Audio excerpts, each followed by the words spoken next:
Liebe ZuseherInnen, mein Name ist Valerie.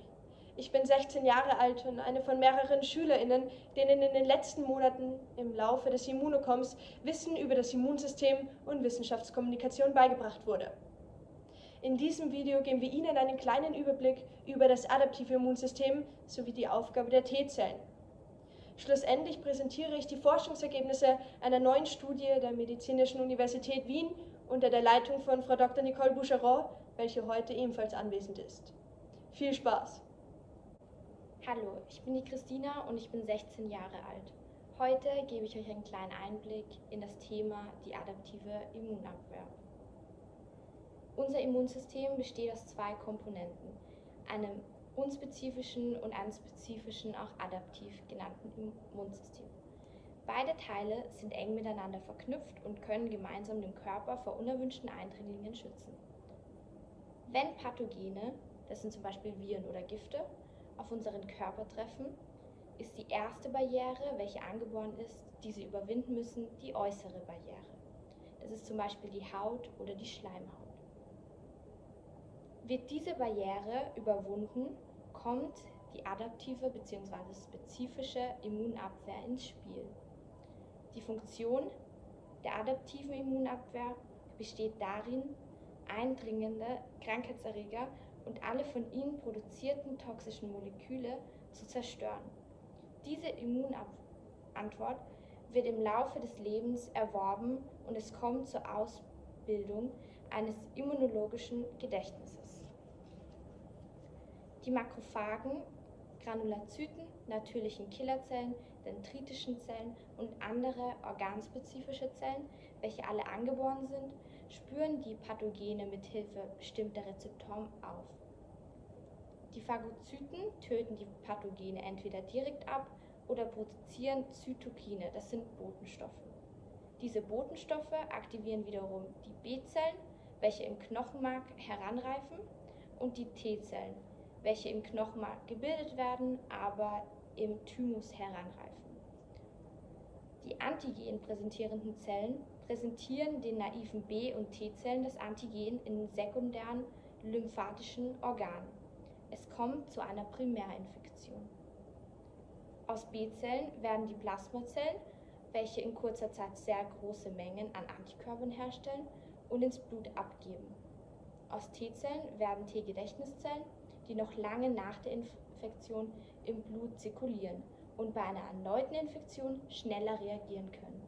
Dieses Prinzip wird bei Impfungen genutzt. Hallo, ich heiße Hanna und ich erkläre euch heute, was die T-Zellen eigentlich sind und was sie eigentlich machen. Wie bereits erwähnt, spielen die T-Zellen ebenso eine wichtige Rolle bei dem adaptiven Immunsystem. Die T-Zellen sind weiße Blutkörperchen, die im Knochenmark gebildet werden. Die Wirkung der T-Zellen wird durch Cluster of Differentiation, abgekürzt CD, T-Zellrezeptoren und MHC-Molekülen bestimmt. Die T-Lymphozyten gelangen über das Blut in den Thymus, deshalb heißen die T-Zellen auch T-Zellen, denn das T steht für Thymus. Hier findet dann die sogenannte Zelldifferenzierung statt, bei der die T-Zellen in Untergruppen differenziert werden.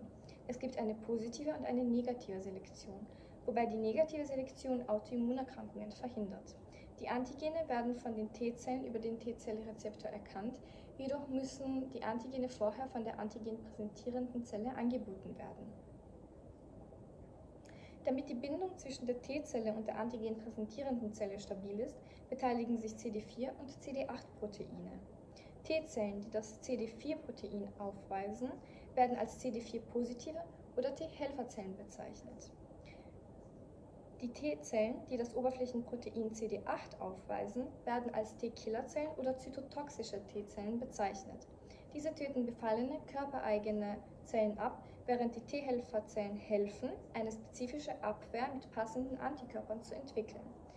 Die T-Helferzellen schütten Zytokine aus und aktivieren B-Zellen oder Makrophagen, die ebenfalls wichtig für die Immunabwehr sind. T-Helferzellen erkennen MHC2-Moleküle, während zytotoxische T-Zellen MHC1-Moleküle erkennen. MHC-Proteine sind Antigen-Bruchstücke. Doch was ist der Unterschied zwischen MHC1 und MHC2-Molekülen? Der wesentliche Unterschied zwischen MHC1 und MHC2-Molekülen besteht darin, dass MHC1-Moleküle auf kernhaltigen Zellen vorliegen, während MHC2-Moleküle auf antigenpräsentierenden Zellen vorkommen.